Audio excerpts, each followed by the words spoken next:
Hello guys, welcome back to the channel. तो आज हम स्टार्ट करने जा रहे हैं कैपिटलाइजेशन मेथड ऑफ गुडविल, कि कैपिटलाइजेशन मेथड से हम गुडविल को कैसे वैल्यूएट करते हैं ये आज जानेंगे। तो बेसिकली ये याद रखो कि अगर कैपिटलाइजेशन मेथड का यूज़ करते हो तुम लोग, तो इसमें गुडविल को हम दो तरीके से वैल्यूएट कर सकते हैं। पहला, बाई यूजिंग एवरेज प्रॉफिट,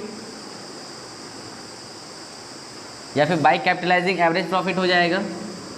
चाहे तो तुम इस मेथड से एवरेज प्रॉफिट का यूज़ करके निकालो, या फिर सुपर प्रॉफिट का यूज़ करके निकालो इसी मेथड से,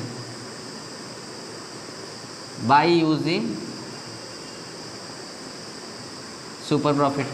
तो बेसिकली होता क्या है इसमें, पहले ये जान लो, इस पॉइंट का मतलब समझ लो कि कैपिटलाइजेशन मेथड का कहना क्या चाहता है। बेसिकली इस पॉइंट से आपको ये बताता है कि एग्जाम्पल समझा जाए कि मान लो कि कोई एक पार्टनर है, ठीक है, कोई एक पार्टनर है और ये अपना बिजनेस में पैसे जितना भी इन्वेस्ट कर रहा है, ये चाहता है कि मुझे कम से कम 10% का रिटर्न मिले। भाई जितना भी पैसा ये इन्वेस्ट करता है, ये सोच रहा है कि मुझे 10% का रिटर्न मिले। 10% में मान लेता हूँ कि इसका 50,000 रुपये होता है, ठीक है, किसी भी प्रॉफिट का 10% 50,000 रुपये होता है। तो ज़रा ये बताओ बालकों कि अगर 10% का 50,000 रुपये इसको मिलता है तो कैसा, कितना पैसा ये इन्वेस्ट करेगा। तो कहीं ना कहीं अल्टीमेटली हम जान लेंगे यहाँ पर कि प्रॉफिट इसको अगर 50,000 रुपये का चाहिए और जो नॉर्मल रेट ऑफ रिटर्न है वो 10% है, तो जो कैपिटल ये लगाया होगा वो कितना लगाया होगा, कहीं ना कहीं 5 लाख रुपये लगाया होगा, ठीक है, कहीं ना कहीं ये 5 लाख रुपये लगाया होगा। अब इससे देखो यहाँ पर क्या होता है, ये जो मैंने यहाँ पे कैपिटल लगवाने के लिए मैं बोला हुआ है ना, ये जो वैल्यू यहाँ पर दिया हुआ है कि हाँ इतनी वैल्यू तुमको लगानी है, इसको हम कहते हैं कैपिटलाइज्ड वैल्यू। ये याद रखना, इसे कहते हैं कैपिटलाइज्ड वैल्यू, ठीक है। अब इसके बाद देखो इसने क्या किया, इस बिजनेसमैन ने, जब इसको चाहिए 50,000 रुपये का प्रॉफिट 10% के रेट से, तो इसको कैपिटल इन्वेस्ट करना पड़ रहा है 5 लाख रुपए। अब कोई ऐसा बंदा, या फिर तुम अपने आप को ही ले लो जो तुम पढ़ रहे हो, कि तुम जब इतना पैसा कमाना चाहते हो 50,000 रुपया, तो तुमको 50,000 रुपये की अर्निंग के लिए 5 लाख रुपए लगाने की आवश्यकता नहीं है। तुम क्या करते हो, सिर्फ वहाँ पे 4 लाख रुपये लगा देते हो। बाय द वे, अगर 4 लाख रुपये तुमने लगा दिया हुआ है और फिर भी तुमको प्रॉफिट हो रहा है 50,000 रुपये का, मतलब पता समझ रहे, दो तरीके की कंडीशन हो गए। पहला कि एक बंदा ऐसा है जो कि 5 लाख रुपए इन्वेस्ट करके यहाँ पे 50,000 का प्रॉफिट कमाता है, दूसरा जो 4 लाख रुपए इन्वेस्ट करके 50,000 का प्रॉफिट कमाता है। तो भाई अगर ये 4 लाख रुपए ही सिर्फ इन्वेस्ट करके प्रॉफिट कमा रहा है उतना, तो क्यों कमा रहा है, क्योंकि इसकी गुडविल अच्छी रही होगी। तो बेसिकली इस मेथड में हम इसी को मानते हैं कि अगर हमारी गुडविल अच्छी होगी तो यही रीज़न होगा, ठीक है। अब मेथड से तुमको देखना होगा कि गुडविल कैसे वैल्यूएट करते हैं। तो दो मेथड दिया गया है कि आप एवरेज प्रॉफिट का यूज़ कर सकते हो कैपिटलाइजेशन मेथड में, दूसरा सुपर प्रॉफिट का यूज़ कर सकते हो। अगर कैपिटलाइजेशन मेथड में यूज़ करते हो, एवरेज प्रॉफिट का अगर यूज़ करते हो, तो उस टाइम तुम्हारा जो देखो इस पूरे टॉपिक में गुडविल को वैल्यूएट करने के लिए जो फार्मूला तुम्हारा होता है, अगर एवरेज प्रॉफिट से वैल्यूएट कर रहे हो तो यहाँ पर रहता है goodwill is equal to capitalized value, capitalized value minus कर देंगे कैपिटल एम्प्लॉयड।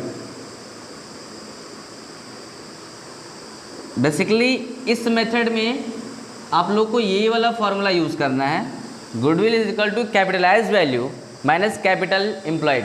तो कैपिटलाइज्ड वैल्यू देखो तुमको ये निकालना पड़ेगा।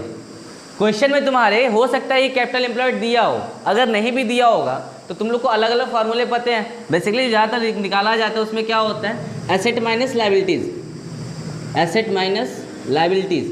अगर तुम इस फॉर्मूले का यूज़ करते हो तो तुम्हारा यहाँ से ये पता चल जाएगा कि कितने कैपिटल एम्प्लॉयड तुम्हारे, कितना कैपिटल लगाया तुमने, ये पता चल जाएगा। लेकिन अगर कैपिटलाइज्ड वैल्यू अगर निकालो, तो मैंने बताया था ना कि इस वैल्यू को कैपिटलाइज्ड वैल्यू कहते हैं, जो कैपिटल हमको लगाने के लिए चाहिए था यहाँ पर। तो देखो 5 लाख रुपये तो मैंने ऐसे ही बता दिए थे, बट उसको एक्चुअली में अगर फार्मूले के हिसाब से अगर मैं रखूँ तो वो कैसे होगा, देखो जरा क्या क्या मैंने रखा हुआ, कैसे वो 5 लाख रुपये वहाँ पर आया हुआ है। तो कैपिटलाइज्ड वैल्यू का फार्मूला अगर मैं देखूँ कैसे मैंने निकाला, capitalized value is equal to, देखो सबसे पहले तो एवरेज प्रॉफिट या फिर सिर्फ प्रॉफिट, अगर मैं यहाँ पे एवरेज प्रॉफिट का यूज़ कर रहा हूँ तो यहाँ पे एवरेज प्रॉफिट हो जाएगा, मल्टीप्लाई कर दूंगा 100 से अपॉन NRR, यानी कि नॉर्मल रेट ऑफ रिटर्न। बिल्कुल वही चीज़ें मैंने यहाँ पे यूज़ किया हुआ है जो मैंने वहाँ पे बताया। अगर मैं उसी चीज़ को यहाँ पे रखूँ, देखो अल्टीमेटली यहाँ पे 5 लाख रुपये मेरा आ जाएगा। कैसे?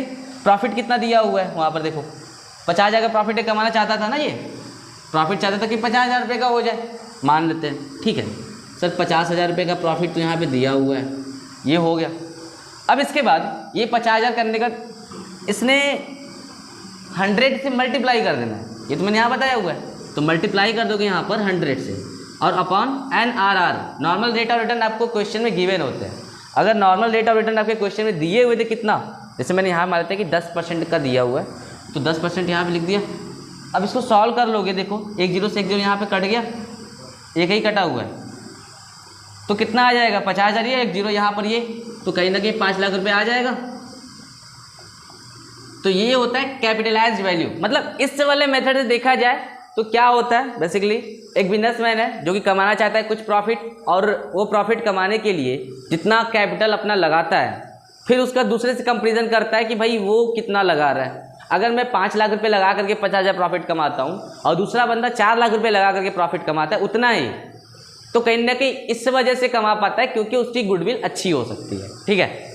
अब इसमें निकालने के लिए फार्मूला होता है, तो फार्मूला तो बिल्कुल इजी है। कैपिटलाइज्ड वैल्यू, पहले कैपिटलाइज्ड वैल्यू तुमको लिखना है, उससे माइनस कर देना है कैपिटल एम्प्लॉयड। कैपिटल एम्प्लॉयड का तुमको पता है फार्मूला, एसेट माइनस लायबिलिटी हो जाएगा। और कैपिटलाइज्ड वैल्यू का आपको बस छोटा सा फार्मूला है, एवरेज प्रॉफिट रखना है, मल्टीप्लाई कर देना है 100 से और डिवाइड कर देना है NRR से। तो बेसिकली इस मेथड से आपको ये वाला यहाँ से गुडविल निकल के आ जाएगी। अब बात करते हैं बाय यूजिंग सुपर प्रॉफिट यहाँ पर। तो जरा एक बात बताओ, सुपर प्रॉफिट मेथड में तुमने पहले से जो पढ़ा हुआ है तो वो सब फार्मूला तुमको याद है? अगर याद है तो फिर ये तो कुछ भी नहीं। अगर नहीं याद है, जिनको नहीं याद है उनको याद करने की आवश्यकता पड़ सकती है, बाकी जिन्होंने नहीं याद किया हुआ है, जिनको याद होगा वो तो कोई रीज़न ही नहीं है फिर तो।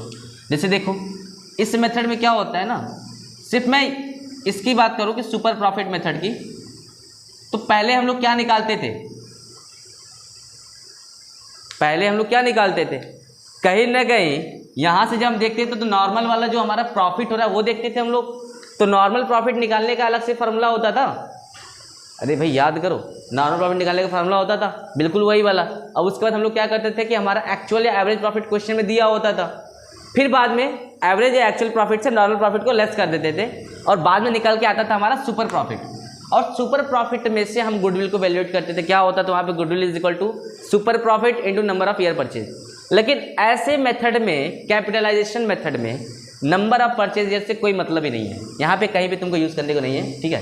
तो बिल्कुल बात ही नहीं उसका करेंगे यहाँ पर। तो बस सुपर प्रॉफिट तुमको क्या करना है कि जो फार्मूला तुमने पढ़ा हुआ है, पहले से जो फार्मूला तुमने पढ़ा हुआ है उन सभी का ही यूज़ करना है। बस लास्ट में सबसे पहले क्या होता था कि तुम लोग नॉर्मल प्रॉफिट निकालते थे, तो इस वाले क्वेश्चन में भी नॉर्मल प्रॉफिट पहले निकाल लोगे, ठीक है, यस सर ठीक है। फिर तुम्हारा एवरेज प्रॉफिट जैसे निकलता था वो निकाल लोगे, या फिर एक्चुअल प्रॉफिट होगा तो वो निकाल लोगे, ये भी आ गया। बाद में हम क्या देखते थे यहाँ से कि सुपर प्रॉफिट कितना हुआ वो निकाल लेते थे। मतलब नॉर्मल में से यहाँ पर एक्चुअल में से नॉर्मल को घटा देते थे, ये हो जाता था। फिर बाद में गुडविल इज इक्वल टू क्या होता था, जो भी तुम्हारा सुपर प्रॉफिट हुआ है उसमें से तुम नंबर ऑफ ईयर परचेज से मल्टीप्लाई कर देते थे। यहाँ पर वो नहीं करना, यहाँ पर सिर्फ और सिर्फ क्या करना है, देखो सुपर प्रॉफिट, ये उधर स्पेस कम है इसलिए मैं इधर लिख दे रहा हूँ, समझ लेना। पहले सुपर प्रॉफिट लिखना है, मल्टीप्लाई कर देना है 100 से और अपॉन कर देना है NRR से, ठीक है। मतलब goodwill is equal to super profit into 100 upon NRR। तो अगर सुपर प्रॉफिट का यूज़ कर रहे हो तो यहाँ पे ये फार्मूला बनता है गुडविल निकालने के लिए लास्ट में। और अगर तुमने एवरेज प्रॉफिट का यूज़ किया होगा कैपिटलाइजेशन मेथड से तो वहाँ पे जो फार्मूला बनता है ये होता है। देखो चीज़ें बिल्कुल सेम है, एक जैसे ही है, तुमने ये सभी पहले से पढ़ा हुआ है। एवरेज प्रॉफिट भी पढ़ा हुआ है कैसे निकाला जाता है और सुपर प्रॉफिट भी पढ़ा हुआ है, बस यहाँ पे थोड़ा सा वे अलग कर दिया हुआ है गुडविल को वैल्यूएट करने का। तो ये होता है बेसिकली। अगर आपको कोई और भी इन्फॉर्मेशन चाहिए तो कमेंट बॉक्स में आके कमेंट करिए, मैं आपको वहाँ से बता दूंगा। और अभी तक आपने मेरे चैनल को सब्सक्राइब नहीं किया हो तो प्लीज़ सब्सक्राइब कर लीजिए, और वीडियो अगर अच्छी लगी तो लाइक ज़रूर करिएगा।